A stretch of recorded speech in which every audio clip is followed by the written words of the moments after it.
Hey everyone, King Size Customs here. New truck. Well, new to you new subscribers, to you veteran subscribers, you know the story, but let me tell it anyway. So, this was the second truck I ever bought. It is a Western Star 4900 XE. Beautiful truck in construction gold. I didn't have a name for this truck when I first bought it. A subscriber, Joe Hutchins, if you're out there watching this, had actually mentioned, why don't you call it Golden Hawk? So from that day on, I called it Golden Hawk. I've used this truck a lot. I like using it for construction applications, and that's mostly what this truck's for. That's why it's got an 18-speed. Started off with an 8-speed, actually. But yeah, that's why it's got an 18-speed transmission in it, and that's why it's construction gold yellow.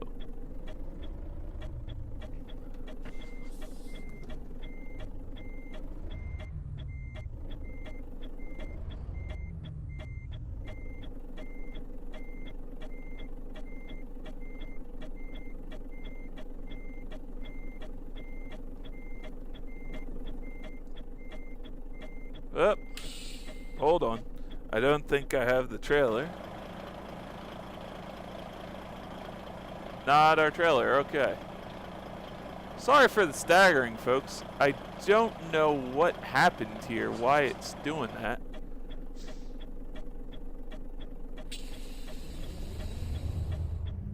Why it's stammering, skipping, and all that fun.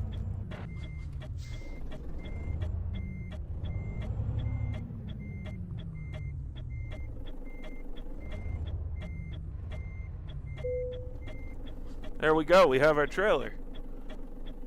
Parking brake on.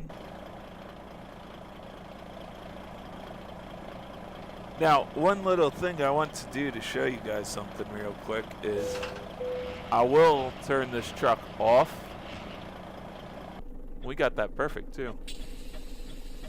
That's the parking brake, we want that on. So that's the truck off. But watch this. Let's turn in the electrics on. Started. Now, this is the very first truck that I had that ever did that. I have another Western Star that does that as well. And I think that's just a common thing on Western Stars where the steering wheel actually comes to you. I will test drive a Volvo because I know there's a VNL 720, I believe, that does that too.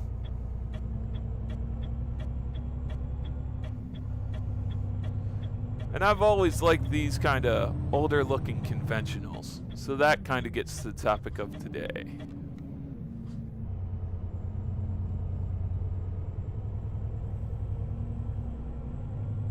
I don't know, just something about the 70s, 80s, and early 90s looks to them before they started looking like rocket ships. Well, actually, before they all started looking the same, really. You look at a Volvo and a Freightliner Cascadia, they all look the same. I mean, unless you're sitting right up on it and looking at the grill. I don't know why it says do not enter and it's telling me to go this way, but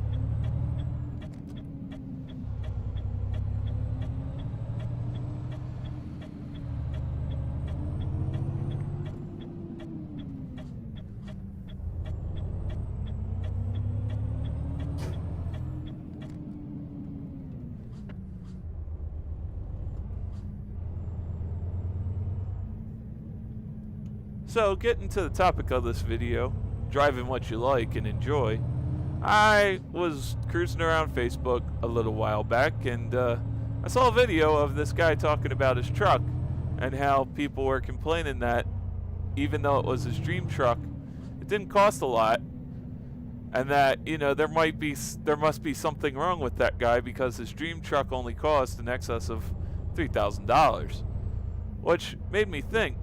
You know, there's a couple of things I can say here, such as I'd rather own an old vehicle than have the bank, you know, own it. Like, I'd rather drive an old Honda than own a Mercedes and have the bank own my Mercedes.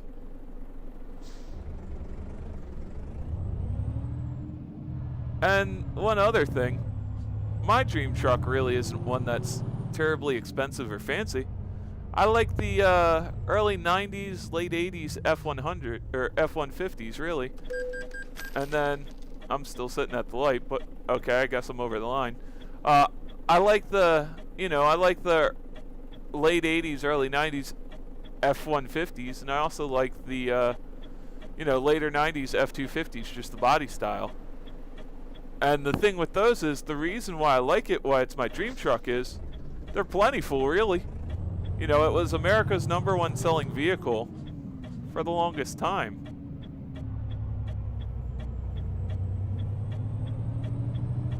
Actually, it was called America's #1 vehicle, #1 selling vehicle. So many people owned them, and that's why I like them, because if you get in a fender bender and you need parts, they're plentiful at pretty much every junkyard. So, never let anybody make fun of you for what you drive. Shoot, my grandfather had his share of cars that weren't great.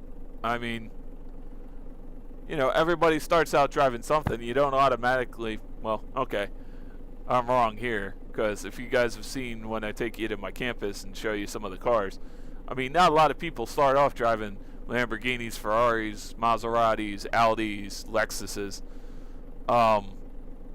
Just, it's like collecting Hot Wheels. Get what you can afford and what you like is really what I'd say.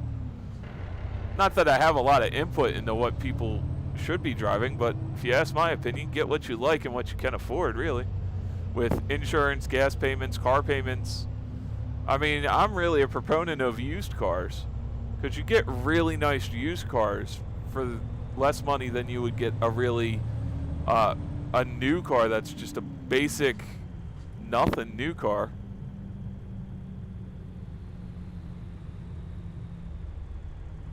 I mean, what's the average price of a car these days? $30,000, and that's the average. That's not what most people buy. I'm in the wrong lane too. Shoot, I need to get over.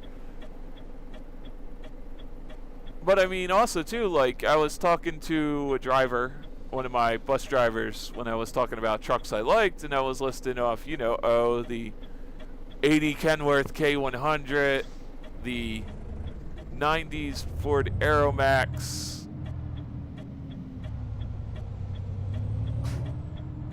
the 90s era Kenworth W900s, Peterbilt 389 from about 70 and up. And he was like, you like all these old trucks, why don't you like the new trucks? To me, it's really about styling. And you can't really beat the old style. These were vehicles that were made to look just as good as well as they put out. And by that I mean as well as they were made to look as good as hard as they worked, really. I think you guys know what I meant by that.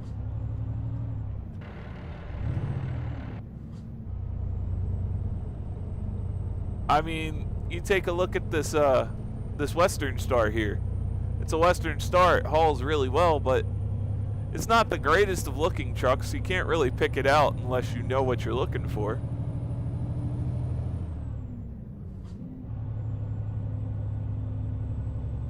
And that's the other thing. A lot of the cars these days, they don't really share the same artistic value that cars way back in, let's say, late 50s, early 60s looked like, 70s even.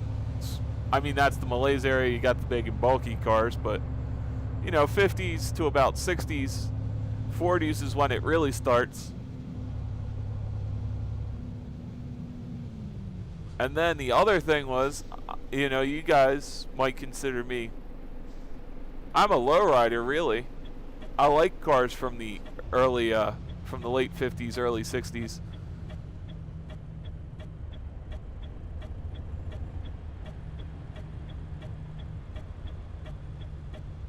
Don't want to bump anybody. I feel my mirrors aren't proper. But yeah, I like the big old American iron 70s muscle cars, 60s luxury cars, 50s cruisers, you know. And I like doing lowrider stuff to them. I mean, I would love to get a 64 Chevrolet Impala and have just a mural of it, or a 60s hearse, and just, well, not a 60s hearse, maybe an 80s hearse, but do a interesting mural involving the Angel of Death not being who you expect it to be, really. Which, I have an artistic idea for that. I need to contact an artist. Oh, because there's a girl from my high school who's a really fantastic drawer, or fantastic artist, but, you know, working just regular jobs because her art doesn't really pay, but I'd love to commission a piece of art by her. And then I'd love to be able to scan it and put it on one of my customs, because I'm always looking for hearses custom-wise, more modern hearses, honestly. But just that whole Angel of Death idea was something that came to me too. You never expect. It's kind of a twist on, and I know this is getting off topic, but it's kind of that twist of you never know who you're going to meet when you pass away. Because I mean, I'm a Catholic. That's what this religious medal is for. It's for patron saint. But the whole thing about it is you never know who you're going to meet when you go to heaven. And I think I would like to transfer that to the Angel of Death. And I've looked around on Google trying to find an image, but I can't find what I'm looking for, and I can't really draw that well. So, but yeah, going back to first cars and everything, I was in one of my earlier videos, I talked about, you know, buy your kid a car that's not too beautiful, that nobody's going to want to hang out with them in, like a big old 73 Chrysler New Yorker or Newport, and get it as a 5-speed manual. That way they won't be racing too hard. They got to actually learn to focus. With my limited driving experience, I actually think that wouldn't be too good of an idea now, because you need to, when you're starting out driving, you need to learn how your car operates. I mean, I don't really know exactly how to really drive in real life. I mean, the simulator, I've been told, comes close, but... And also, too, I've been the kind of guy who always liked the, I guess you would say regular cars, or like, in my case, the Grandpop Special, where it's like, okay, I got this car for $500. It's not the greatest looking car, but it runs pretty well. We'll put a couple extra dollars in it, find some parts laying around from the scrapyard or from the backyard, because my grandfather had a lot of, had some car parts and stuff. And, you know, you make it your own. You make it look how you want it to look, and yet it didn't cost you as much as a new car. I mean, my dad had I think it was like a late 80s Dodge, and he had smacked it up. It had a composite bumper, and he smacked the front all up. My grandfather spent hours on end putting the front end back together, like buffing it out, pulling it out, because it was all dented. He got a new radiator for it, and he had a chrome bumper from one of his old pickup trucks. Now this, of course, was before I could remember, but he had a chrome bumper from his one of his old trucks, and he put it on my dad's Dodge, and my brother said this thing looked impressive. And then my dad went and traded it in on the Dodge that I remember, the 90s Dodge Ram 1500, which was one of my favorite trucks, honestly. I like that truck, but it's a little too nice for everything I'd want to do with it. Because I'd just, pickup truck wise, you know, it's your average guy who needs something to haul stuff in. I'm not looking for anything with all these bells or whistles, but I don't want something that's irreliable or unreliable.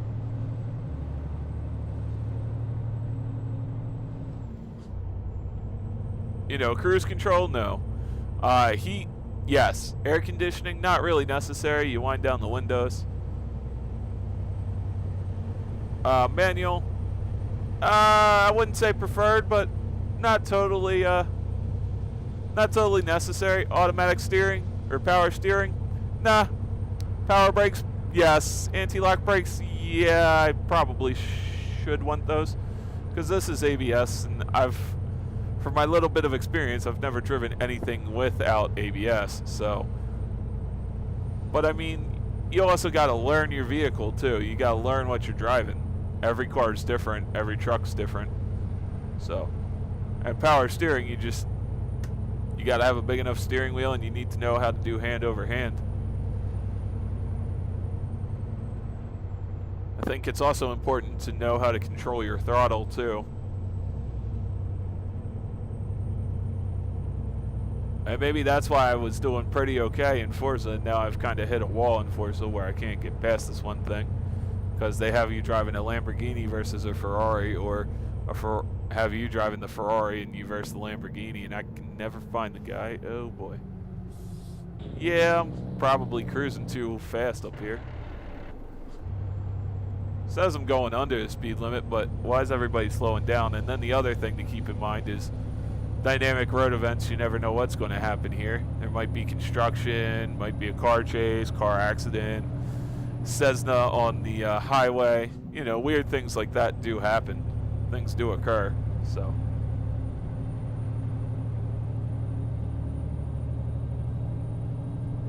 And the other thing, going back to cars and my taste in cars, I never really liked a lot of the big things, you know. I never really liked, well, now I'm into it, but when it was first starting out with the whole Fast and Furious, I wasn't really into the JDM cars, really, or the tuner cars, or what have you. I didn't want a lot of plastics on my cars. I was like every little boy, I guess. I liked a lot of the big classic iron, you know, the big muscle cars, all that kind of stuff. And semi-trucks kind of were my first love, really. But none of those kids knew it. I mean, I also was going to school with people whose parents actually were trying to keep up with the Joneses a little bit. And me, I didn't really care what Mrs. Jones had in their kitchen food-wise, as long as it was food, as long as it was good. I didn't really care. I never really kind of cared about things too much. I mean, of course, that's rich coming from a guy who's wearing an expensive watch and a necklace and a big, nice, beautiful ring. But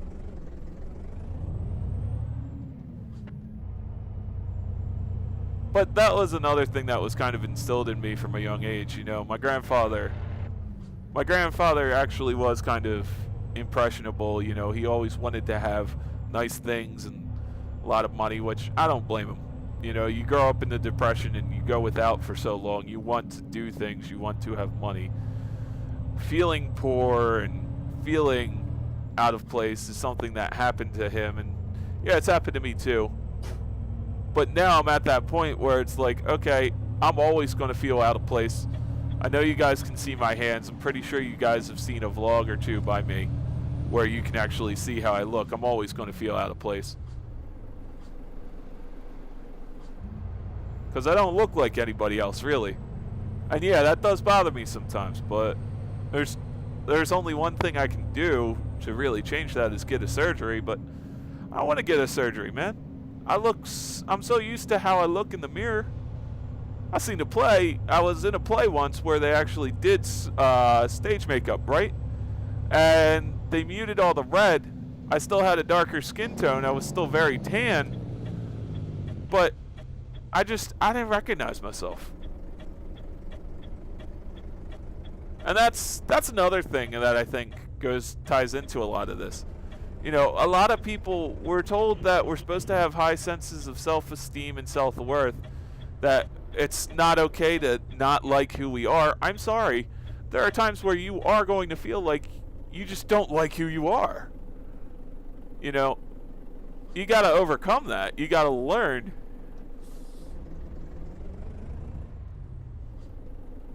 And that was another thing. Like, I've struggled with who I am. And, you know, sometimes I have body issues, but it's mostly because I'm overweight and I'm not really muscular.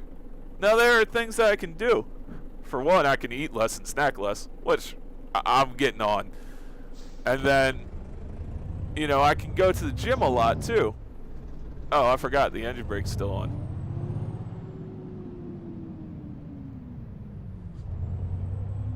I mean, I can eat less, I can work out more, exercise more, all the typical things that most people talk about. And I'll like who I am. My face will change, my body shape will change. But that's the crossroads you come to, you know, it's how much working out do I want to do versus how well do I want to look, you know. If I want to look really good, I got to work out a lot. But if I'm comfortable with who I am and I like my free time, I don't like doing all these things, or I'm tired, you know, I'm not going to look the best, but hey, I mean, it's the choice you got to make. Oh, that's low. Now, don't get me wrong, you know, you are supposed to like who you are, and the best part about that is, if you're confident and you like who you are, people are going to like you. I mean, I'm a likable guy. I know, that sounds so toolish, so braggadocious, but honestly, I like who I am. I'm comfortable enough with myself. I do a lot of self-deprecating humor, but that's once I get to know who I'm talking to. You know, I don't do it on YouTube because it could be taken the wrong way, but I mean, there are some things that I just gotta laugh about. Like when I walk into a door, or because I don't see it, or if it's dark and, you know, I walk into a glass door was the best one. I mean, I had the story about how I was late for class one day, and I just ran right into a glass door. And just nose, mouth, everything just all right up on that door. Man, the janitors at school probably didn't love me too much.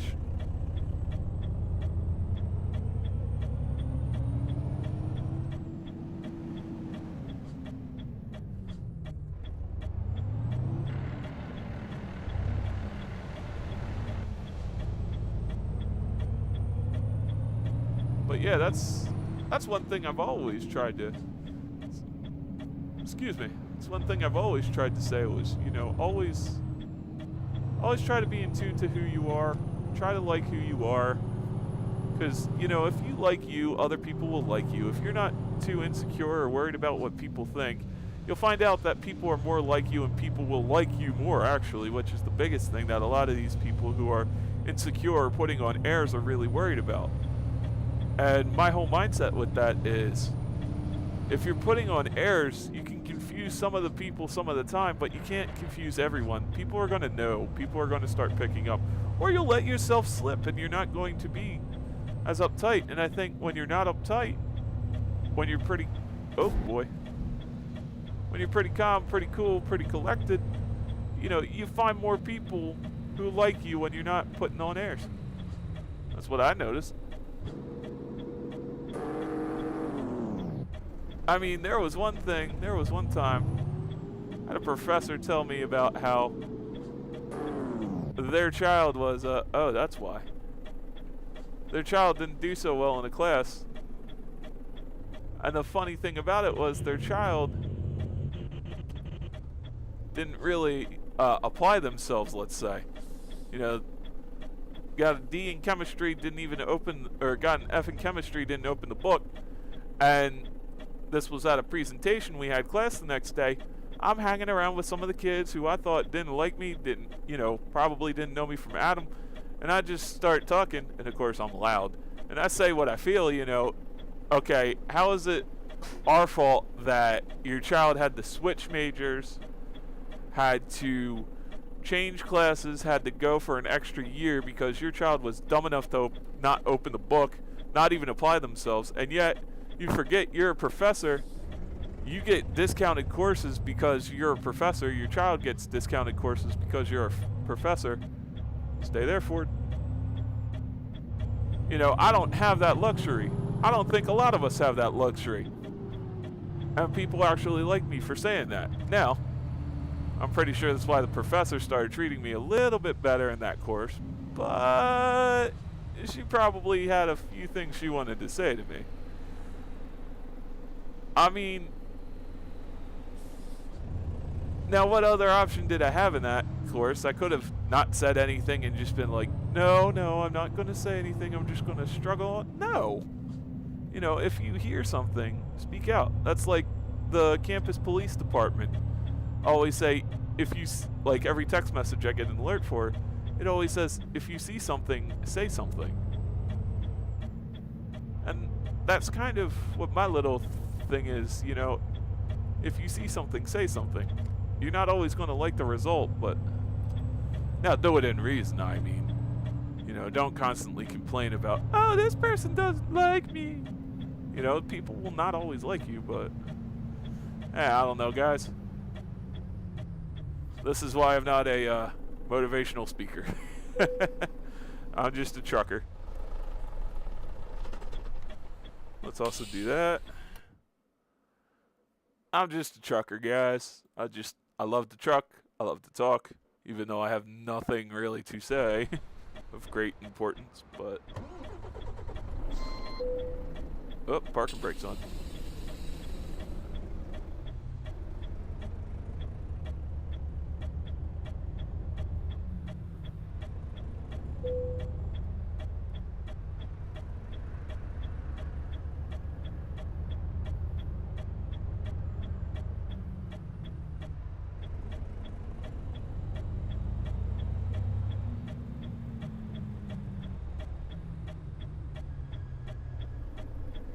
Here we go.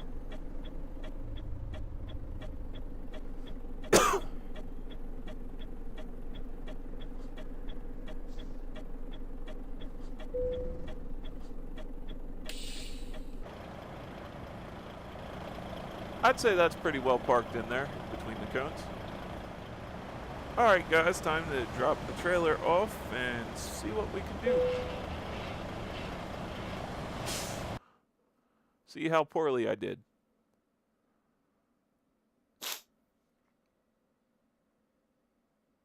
Hello? Ah, excellent. Okay. Not much trailer damage. No trailer damage. Well, that's good. Alright guys, if you like this video, like it, put it in your playlists if you have a YouTube channel. Please drop me a line if you'd like anything spoken about. I value your input. I value your ideas. Subscribe, please. It does help me out. You know, leave comments. That helps motivate me. Again, if you want something said, please drop a comment on here. Subscribe. I know there's a little bell icon that you guys can hit. That'll let you know every time I update a video, and if I'm lucky enough to go live. I don't really live stream that much, but I might get on it. Start doing more live streams. But with that all said, I leave you. There's other videos for you guys to check out. I'm an older channel. I just never really was very concise. So, well, alright guys, on that one, goodbye. Have a good rest of your day.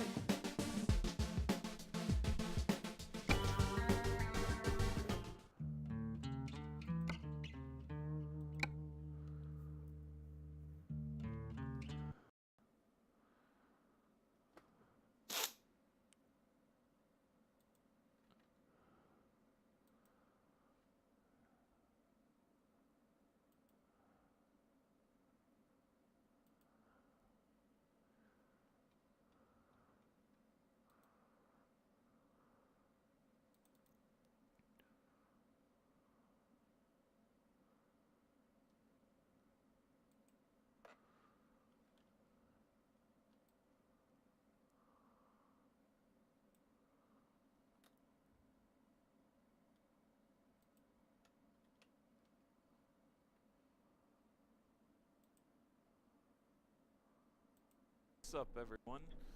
Kevin A. Creedon here in an old school truck. This was the second truck I ever bought. This is Golden Hawk. It is a Western Star. Let's put on the parking brake so we don't go anywhere.